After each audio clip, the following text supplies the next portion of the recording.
Bonjour Bernard-Henri Lévy. Bonjour. Slava Ukraini, c'est un film événement qui sort demain sur tous les écrans. C'est votre témoignage d'un an de guerre. C'était le 24 février 2022 lorsque Poutine a lancé ses forces armées à l'assaut de l'Ukraine. Aujourd'hui, le discours de Poutine était anti-Occident, était belliqueux. Comment vous voyez la suite de ces événements ? Il était moins belliqueux que pathétique, j'ai trouvé. C'était un discours de vaincu.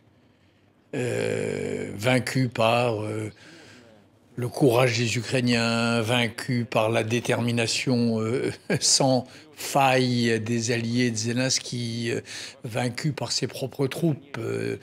Une des choses que je montre dans Slava Ukraini, dans mon film, c'est que les Russes ne vont pas au combat, que ce sont de piètres soldats, de mauvais combattants, que lorsque les Ukrainiens décident de donner l'assaut, les Russes reculent. Donc j'ai trouvé aujourd'hui que c'était au contraire un discours de vaincu. Oui, même s'il dit on ne pourra jamais battre la Russie sur le plan militaire.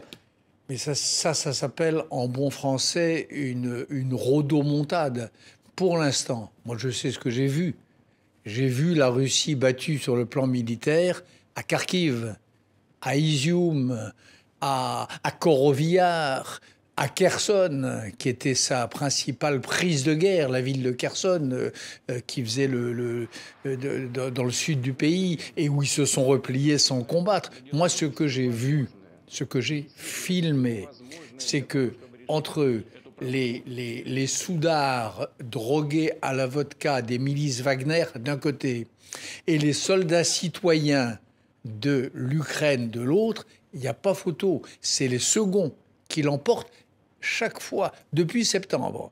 Depuis que j'ai recommencé à filmer le nouveau film, Slava Ukraini, c'est ça la loi. Ce sont les soldats patriotes, les soldats européens, c'est-à-dire les Ukrainiens, qui, aujourd'hui, jusqu'à ce jour, gagnent. Oui, même s'il dit, Vladimir Poutine, qu'il y a une sorte de russophobie. Il accuse l'Occident de vouloir détruire la Russie. Pour l'instant, c'est la Russie qui est en train de détruire l'Ukraine, parce que ça, c'est le revers de la médaille. L'Ukraine que j'ai découverte, l'Ukraine que j'ai filmée, l'Ukraine que j'ai arpentée avec mes camarades pendant des mois, c'est un pays dévasté. Il faudra des centaines de milliards de dollars pour reconstruire cette Ukraine. Voilà. Alors que jusqu'à nouvel ordre, je n'ai jamais entendu quiconque en Occident menacer en quoi que ce soit la Russie. Ni l'OTAN, ni aucune des puissances occidentales n'a jamais menacé de quelque action offensive que ce soit la Russie de Poutine ou d'un autre. C'est faux. Oui, il y a aujourd'hui un risque de troisième guerre mondiale. On voit que Poutine veut sortir du traité de réduction des armes nucléaires. Est-ce qu'il y a vraiment ce risque d'embrasement ? Il y a un risque d'embrasement si Poutine gagne. C'est ça la vérité. Si Poutine, ce qu'à Dieu ne plaise, l'emportait, c'est-à-dire si le reste du monde, et notamment tous les tyrans du monde, devaient se dire un gars qui viole les frontières, qui fait du chantage au reste du monde, qui menace de l'arme nucléaire, il a ce qu'il veut, mais attendez, tous les tyrans de la planète vont se dire c'est le moment, on va faire pareil. Et ceux qui n'ont pas d'armes nucléaires, tous les pays qui n'ont pas cette ressource de faire le chantage au nucléaire, qu'est-ce qu'ils vont faire? Ils vont mettre les bouchées doubles quand ils auront l'argent pour se doter de cette arme devenue magique. C'est une autre raison qui fait que Poutine doit perdre, qu'il faut qu'il perde. Sinon, l'exemple sera terrible. N'importe quel pays despotique, qui a des velléités territoriales sur son voisin, se dira mais on va à tout prix, dans les 5 ans qui viennent, se doter d'armes de destruction massive, et ça sera sans réplique, on a ce qu'on veut.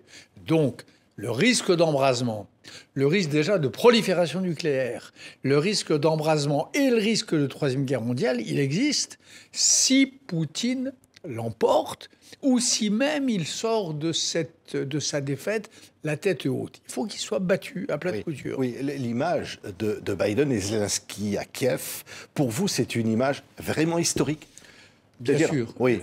D'abord, c'est une image totalement sidérante. Il y a un miracle Biden, hein, cet homme que l'on donnait pour sénile, endormi, disait Donald Trump. Quelle allure, quelle tenue, quelle noblesse, quel courage, franchement. Un président des États-Unis qui fait ce voyage-là, rappelez-vous, le président de la France, François Mitterrand, allant à Sarajevo, c'est l'équivalent en bien plus dramatique encore, en plus tragique encore. Donc bien sûr que c'est une image historique. Et c'est une image... Et vous savez, dans ce genre d'histoire, c'est image contre image. Mettez à côté de ces images-là, magnifiques, mettez les images de carton-pâte de Poutine, terré dans son Kremlin ou dans sa datcha, qui sort 2 fois par an, figé, momifié, avec ses généraux terrorisés. Mettez les deux images face à face. Il n'y a pas photo, là non plus.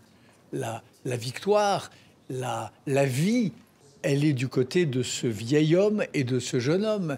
Elle n'est pas du côté de ce zombie qu'est Poutine. Donc là aussi, il a perdu.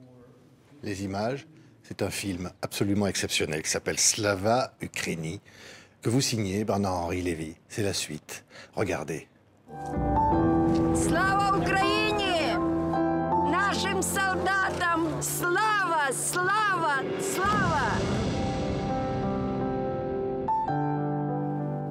C'est un film combat, engagé. C'est un film qui est, j'allais dire, qui assume comme ça pour vous, qui est aussi un moyen comme ça de réveil.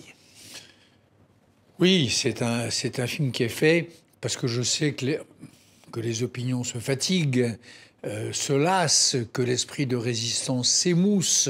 Donc c'est un film pour lutter contre ça, bien sûr, et pour montrer à mes compatriotes français, européens, pour montrer et l'abomination de cette guerre. Je l'ai vécu un peu de l'intérieur, j'ai partagé la vie de ces civils bombardés, de ces familles brisées, de ces femmes dont la vie est détruite. J'ai passé du temps, et puis leur montrer aussi ces grands chevaliers européens que sont ces champions d'Europe, que sont les combattants ukrainiens, qui incarnent le meilleur des grandes valeurs de l'Europe. Au fond, ce tout jeune président Zelensky, c'est un père refondateur de l'Europe. Il y avait les pères fondateurs, Schuman, Jean Monnet, tout ça. Il y a un père refondateur, c'est ce jeune homme, et c'est ce que montre ce film. Donc j'ai voulu montrer tout ça, mais de l'intérieur, j'étais sur le terrain, j'y ai passé du temps, j'ai brisé le pain, j'ai partagé des jours et des nuits avec ces femmes et ces hommes. Et le film, il est le résultat de ça. Oui, c'est un film absolument exceptionnel.